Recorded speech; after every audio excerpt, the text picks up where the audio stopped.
Yes, people, what is going on? Welcome back to MUFC MPB. Guys, make sure you hit the like button before you do anything. Before you carry on with this video, make sure you pause it, hit the like button, subscribe, share, comment, all of these good things. Remember, algorithm.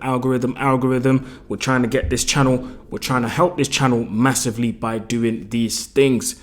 Guys, welcome back to the channel. We have a lot of things to discuss today.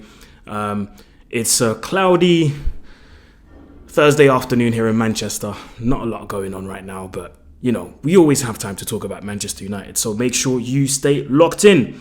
Guys, a lot to talk about, a lot to get through. Remember, at any point during this video, you can get involved in the comments. You can leave it something in the comments. You can let us know what you think about everything that's going to be talked about today. With that being said, we're going to start off with the first kind of, not announcement, but the first report that was tweeted out on our Twitter account. INEOS are ready to make a decision on the Manchester United manager situation. They have in mind what they want to do. The decision is not reactive or based on results. You see, my take on this one is, I've always said that as soon as INEOS was confirmed, as soon as Sir Jim Ratcliffe was confirmed to be coming in and acquire a percentage of the club, I always said that from the beginning, they're going to come in with their own guy. They're going to come in with their own people, the people that they want to bring in, the people that they feel like are right to lead this club. So that same thing goes for the managerial position. I think they're going to bring in their own guy, whether it be some of the names that I'm going to list later on. But I think they're going to bring in their own guy who they think is the perfect fit for this squad and who they think is the perfect guy to lead this team into whatever it may be. So it makes sense. And this is not me trying to, put hate out there for Ten Hag. I personally think he reached his limit, so I think it's time for him to move on. But even if he wasn't doing that, I honestly think, win, lose or draw, whether we win trophies or not, I think it would have been the case anyway of INEOS coming in and telling Ten Hag, listen, let's have a conversation. But in the end, it would have been a thing of, listen, we're going to bring in our own guy. So it only makes sense to me that this is going to happen. Like the tweet says, this is not based on results. It's not a reactive decision. I think they would have had time to think, have discussions, have meetings, etc., and they came to the conclusion that, it's time for someone else to step in. And even if you listen to what Sir Jim Ratcliffe has been saying, whenever he's been asked questions about Erik ten Hag, he didn't publicly back him, but he didn't publicly not back him either. But you could almost sense that what Sir Jim Ratcliffe was referring to was, this is going into a new direction. And personally, I'm all for it. So that's what it is. Manchester United or other clubs are looking at Roberto De Zerbi as a potential next manager. I need to reread that tweet again because I don't know why So Man United or other clubs who are looking at De Zerbi as a potential next manager will have to pay a compensation upwards of £12 million to secure him from Brighton in the summer. De Zerbi has admirers at United. And to be fair, it makes sense. Do you know what I mean? De Zerbi's been doing some really good stuff lately, man. I'm really impressed with the work he's been doing at Brighton.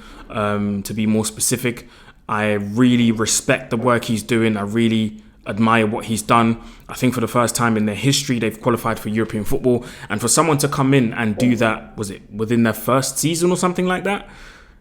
It's quite remarkable, I have to say. It's very, very remarkable. Now, of course, Brighton is not the same as Manchester United. The pressure's not the same. The expectations are not the same. And losing with Lewis Dunk and Webster is not the same as losing with Varane and Martinez, if you get what I mean. Do you know what I mean? So I get that there is a big difference in who you can acquire, how much you can spend. But when I look at the way he's managed the squad, and when I look at the way he's been playing football at Brighton, and when I look at the fact that the fans are quite happy with that, I wouldn't be against it, because at least with De Zerbi, you know what you're getting. With De Zerbi, there's a clear style of play. Now, fair enough, it can, with De Zerbi, it can either go extremely well or it can go extremely wrong. And you know what? I am prepared for that because at least the style of play doesn't change. He sticks to his principles no matter what. And this is why you're seeing the likes of Brighton now. You're seeing Brighton win games convincingly, or you're seeing them lose games convincingly as well. So I'm prepared for that. But again, this is where the difference in class comes in and the difference in how much you can spend and what type of players you can bring in. If he comes to Manchester United, he would be able to bring in players that will be able to sustain that style of play. No matter who comes in, who goes out, who's injured, who's not injured, because that's another thing. We've seen the likes of Brighton have injuries as well, but the style of play remains the same. Nothing changes. And that's something in this modern day era, in this modern era of football, you need to have a style of play that can be sustained by whoever plays. It doesn't matter who it is. It could be me, you, it could be my sister, my brother. The style of play remains the same. So I wouldn't be against it. Do you know what I mean? I wouldn't be against it. I have a personal favorite. I think we should go in for Nagelsmann. I think Julian Nagelsmann has a very attractive style of play as well. But again, he's another one that has a style of play where it either goes extremely well or extremely bad. But at least the style of play remains the same and nothing's being chopped and changed, and the style of play is not being abandoned. The principles are not being abandoned. Like, everything remains the same as it is. So I'm all for it. Man. De Zerbi obviously made a name for himself, started at a place called Darfo Boario. I'm assuming that's in Italy. It is an Italian side. In Serie D, then he moved on to Foggia, Palermo, and at Benevento is when he started to make a name for himself. And that's when I first kind of started to hear the name De Zerbi go around. That was 2017, 2018.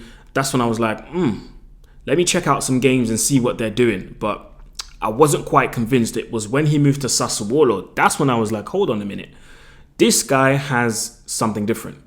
And I want to see how well this goes. And he did really well with Sassuolo. Brought in the likes of Kevin Prince Boateng. And I think everybody's seen the interview that he done where he describes how De Zerbi works, how he operates, how he puts emphasis on the very, very small details, and how he's very meticulous in what he does and the way he wants to play, etc., etc. So I think we need someone like that. But, you know, I think if he comes in, he'll be able to identify who's going to be able to play his style of play or not. If the players are suited for it, he'll keep them. If they're not, he'll move them on. So, and obviously then he moved on to Shakhtar Donetsk, and that's when Brighton stepped in and managed to get him over to Brighton. So far, he's doing an amazing job. Do you know what I mean? He's doing an amazing job. They're playing actually tonight against Roma, which is something that I'm going to be watching very, very carefully to see how well he does, because to be able to qualify for Europe is one thing, but to qualify for Europe for the first time ever in your history, to finish top of your group with how many points? Let me just check it, people, because I want to make sure I'm not chatting nonsense to you guys. Europa League, Brighton. Let me look at the tables. Brighton finished top of their group with 13 points.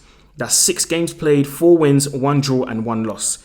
To then go on to qualify for the round of, was it 32? It's remarkable. It's really, really remarkable, and I have to applaud it. It's round of 16, actually. Sorry, because, you know, the round of 32 has now become playoff round. So I'm going to be keeping an eye on the game against Roma tonight, definitely. And just imagine if Brighton could go to AS Roma and actually put them to the sword and actually beat them. That would be incredible. So I'll be keeping an eye on that. Obviously, this video will come out before the Brighton-Roma game. So next week, I'll be here talking to you about what I thought about the game. He then moved on to Brighton, obviously qualified them for Europe. In the Premier League, they are currently sitting in 9th, which is a respectable position for Brighton. I would imagine I can see them qualify for Europe again if they manage to balance the squad, if they manage to balance the games, etc., etc. I can see them qualify for Europe again. So Honestly, nothing but respect for De Zerbi, and I would take him. I would take him. Third topic that I want to touch on, second topic actually, because we're still talking about the managers. Sir Jim Ratcliffe and Manchester United officials have discussed Bologna manager Thiago Motta as a potential replacement for Erik ten Hag. Now, another Italian, well, not really Italian, he's Brazilian, but you get what I mean, who started his coaching career at the PSG Academy under 19s, and that's when he kind of made headlines a little bit because he came with the weirdest formation ever. And I remember it was a 2-7-2 or something like that. Ultra attacking. I mean, it doesn't get more ultra attacking than that. The 2-7-2. That's when he kind of made a name for himself, and I think he even explained why he was playing that formation. He gave a few reasons as to why he thought that was the right formation to play, and I thought it was kind of weird at the time, if I'm honest. It was very weird, but hey, to each his own. To each his own. He then moved on to Genoa. Didn't last really long over there because I think they got relegated, if I'm not wrong. Right now, are they in Serie B? No, they're not. But I think at the time they used to be in Serie B and then they got promoted or something, if I'm not wrong. He then moved on to Spezia, stayed there for a season, and then he moved to Bologna, which is where he is right now, and he is doing absolute bits over there. They are currently sitting in 4th, if I'm not wrong. Again, I'm just fact checking with you guys. Want to make sure I'm not saying anything wrong. I'm just typing in the name Bologna, and I'm just looking at the recent record. 5 games, 5 wins. A 2-1 win away against Atalanta. A 2-0 win against Hellas Verona. A 2-1 way, that was at home. A 2-1 win away against Lazio. A 2-0 home win against Fiorentina. And a 4-0 thrashing at home against Lecce. So, listen. I have to be honest, this is very surprising. He came out of nowhere. They're currently sitting in 4th with 51 points, and they're in a Champions League position. 4 points ahead of AS Roma, but I think it's been announced yesterday or 2 days before that Italy and Germany's respective 5th place are getting Champions League, so AS Roma could still make it. Anyway, Bologna are in a perfect position to qualify for the Champions League, and that is all down to Thiago Motta. I'm looking at their squad, and they have some very remarkable names. The first one that sticks out to me immediately is Joshua Zirkzee, on loan from Bayern Munich, and I would imagine if they qualify for Champions League, they would want to make that move permanent. He's been on fire over there, and yeah, listen, he's been doing some crazy stuff over there, man, with some people that remember from the Premier League. Freuler, who used to be at Nottingham Forest, he's doing bits over there as well. Apart from that, there are some quite unknown names, not the household names in Italy that you would think of, but he's doing great things. Honestly, man, he's doing great things. And when I look at their fixture, the fixture list of Bologna, the next game is against Inter Milan this Saturday. Then they've got Empoli away. Then they've got, and I don't think they're in the cup anymore, so they've got Inter at home, Empoli away, Salernitana at home, Frosinone away, Monza at home, and I believe they could, apart from the Inter game, which might be a bit sticky, they could possibly win 4 games in a row. That would be crazy. Then they've got Roma, then they've got Udinese, Torino, Napoli, Juventus. That's going to be a big one, and the last game will be away in May against Genoa. So by then, they could already have qualified for Champions League, and that would be a remarkable thing for Thiago Motta. Honestly, man, that would be so remarkable from him to do that. But I wouldn't jump on the hype train just yet. I would wait a little bit to see how he copes with the Champions League next season. What are the transfers going to look like for Bologna? Who is Bologna going to bring in? Are they going to be quality players, loan players, permanent signings? We don't know yet. So we're going to have to wait and see what Bologna does with Thiago Motta. So I wouldn't just jump on a hype train yet. I would let him stay where he is right now. Let him do the great work, carry on the great work that he's doing. If then next season, well, by then we would have chosen our manager already. But I guess if he does well as he does this season, next season, I can imagine somebody snapping him up and going, you know what? We want you to lead our squad. We want you to be the manager. We want you to be the face, not the face. we want you to be the manager of our club. So, but nothing but respect for Thiago Motta, man. He's doing an incredible job. Let me know what you think in the comments, people. Let me know what you think about the De Zerbi talk, the £12 million compensation that we would have to pay if we decide to go for him. And Thiago Motta, would you take him in? Would you not? Would you take De Zerbi? Would you not?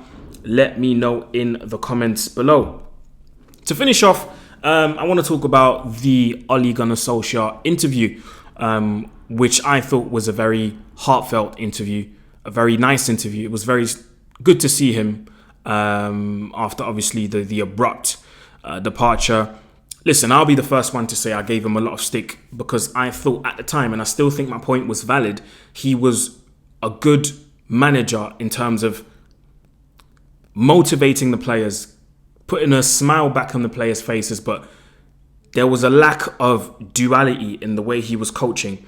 I think he was being too nice to the point where it was to his detriment because he didn't know where to make the difference between being nice with the player and sometimes being harsh with the player. And you have to be able to have both. You get what I mean? So I think Ole lacked a bit of that, and that ultimately was his demise. And he came out and made a couple of statements, I would say.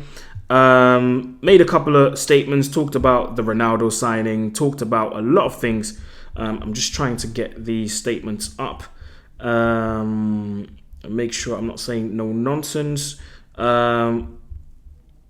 Anyway, let's talk about it. The first thing I want to touch on is the Ronaldo signing. And I'm glad Ole recognized and realized that it was the wrong thing at the time in hindsight now, it was the wrong thing to do it. Because he mentioned even that Cavani was suffering from it. He had to give up his number 7. Then the 21 went to him. Subsequently, Dan James was sold. And I'm not sure United were really ready to sell Dan James. Personally, I wasn't a big fan of him, but I don't think they were ready to sell him. But I think everybody was just so hyped for Cristiano to come back that we forgot the direction we were trying to go in, even though, in my opinion, it seemed a bit blurry with Ole at the helm. So ultimately, I think we can all agree that the Ronaldo signing messed things up. And at the time, I was skeptical. I was very skeptical. I said it and I got a lot of criticism for it because people thought I was a Ronaldo hater. And I said, nah, I'm not really a Ronaldo hater. What I'm trying to say is, if Ronaldo comes in, where does that take us? Like, where is the direction of it? Because even when you look at the games we played and the games that we won, every time Ronaldo scored, it became on TV, for example, on the radio, it became a Ronaldo show. Do you know what I mean? It was all about him. And I can imagine being in a team, obviously being happy that Ronaldo scores, but everybody in the team must have been like, yo, we're here as well. Like, can you not see us? We're here too. Do you know what I mean? I'm instantly thinking of the Steve Harvey stand-up comedy thing where he goes, "It's me, dog." Anyway, side note. It was just strange, man. Every time Ronaldo scored, it all became about Ronaldo and this adulation. And listen, don't get me wrong. Ronaldo is a legend in this game. Don't get me wrong, but it became all about him. And when he wasn't playing, it was, why is he not playing? Why is he not playing? Like, the team became almost irrelevant. It was all about him. When he scored, I felt like he scored for himself. He didn't score for the team. Do you get where I'm coming from? It was a pure Ronaldo-centric thing that became like a Ronaldo mania. And it was so weird, man. And I foresaw this, man. I could see this coming from a mile away. Because I looked at the way he was at Juve. I looked at the way he was at Real Madrid. I looked at the way he left Juve. And I was like, if he can do that to Juve, he can do that to us. And I didn't want that to happen. And yes, I still stand by that point. When Ronaldo came in at the time, I remember I said, that's going to stifle the development of so many players. And when I say stifle, I don't mean like the actual development, but I'm talking about game time. Cavani, Martial, Rashford. Even though some of them, I might not be their biggest fan, but who else? Greenwood. Some of these guys' game time significantly dropped. And it was to the detriment of the club, man. I'm not going to lie. But ultimately, I think we all understood that this was a commercial signing. And obviously, the shirt sales went through the roof. That first game was, I don't know how many people watched that. It must have been billions against Newcastle. So yeah, ultimately, Ollie recognises that it was the wrong move. And you know what? I can respect a man for saying that, I was wrong. I can respect that. Then there was talk of, nobody wanting to take the captain's armband, which I thought was disgraceful, if I'm very honest. For some of these players, they've been here for almost a decade. I'm thinking of Luke Shaw. I'm thinking of Rashford, who's been here for 8 seasons. And for 2 of them to deny the captain's armband is a bit disgraceful, because I'm thinking, listen, if there are any players that know what it means to play for Man United, it's you two. And I'm looking at the man born and bred. I'm looking at Marcus Rashford. And that ties into what I said about his interview. Wrong timing. You can't sit there and tell people to not question your commitment when you deny the captain's armband, when really and truly, after 8 seasons at the club, you should be our captain. All the young boys should be looking up to you. The Garnachos, the Forsons, the Kobe Mainos, they should be looking up to you. Even the old heads should be looking up to you in terms of, yeah, he's the Manchester guy. When things go wrong, should be looking up to you. We should be looking at Rashford and go, help us. But it's not happening. It's not happening. And unfortunately, I don't think it's going to happen. Because he doesn't have the leadership qualities. Now, I'm not saying he has to be like a Roy Keane and start shouting on the pitch now, but what I'm saying is you can be the captain and lead by example. Harry Kane is England's captain. He was Tottenham's captain, but he wasn't shouting on the pitch. He was leading by example. When things were going tough, Tottenham were looking at Harry Kane and going, yo, help us. And he was helping them. So I think Rashford should have been that by now. So to hear that some of these guys denied the captaincy, and it ended up with Maguire, I understand why Maguire got it now. And I understand how. So it's a bit disgraceful to hear that, man. And obviously something else was said about the game when Ole got sacked against Watford at half-time. Him saying that, he asked people if who wanted to play, and people raised their arms. And for it to even get to that point is mad, because a coach, manager shouldn't have to ask you who wants to play, and then people put their hands up. Like, it shouldn't even have to get to that point, if you get what I mean. Do you know what I mean? Like, it shouldn't have to get to the point where the manager's asking who wants to play, and then man are raising their hands, and then some are not. And then obviously at halftime, you saw the changes. I'm not going to name names, but you saw the changes, and you saw who ran off, and you saw who came on.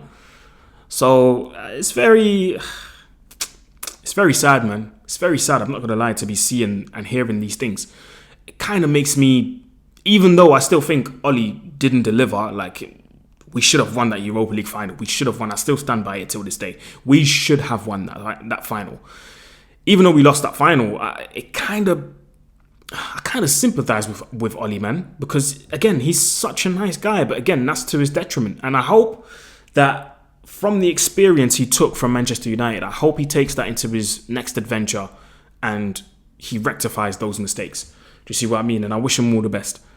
And from what he said regarding Haaland and Bellingham, I hope people will finally put this myth to bed that we desperately wanted them and we refused to sign them. No, Bellingham and Haaland both chose different clubs. They deemed that going to a different club is better for their development than playing for Manchester United. Yes, they got the tour. Yes, they got this. Yes, they got that. And speaking of the tours, I think it was a wrong move, man, from the club to be involved in, what was it, Roy Keane, Brian Robson, Eric Cantona, Sir Alex Ferguson, to give him a tour around Carrington. Wrong move, man, because, bro, ultimately, Bellingham was a 17-year-old kid at the time. He knows of Cantona, but he doesn't know who really he doesn't really know who Cantona is. He doesn't really know who Brian Robson is. He doesn't really know who Sir Alex Ferguson is. Do you know what I mean? Roy Keane, he knows them by name. He knows them from TV and stuff, but he doesn't really know what it means. Like, to be rolling out the red carpet for him and bring all these guys in and try to convince Bellingham to sign for Man United with all them people there, I thought that was a bit cheesy, man. If you ask me, that's a bit cringe.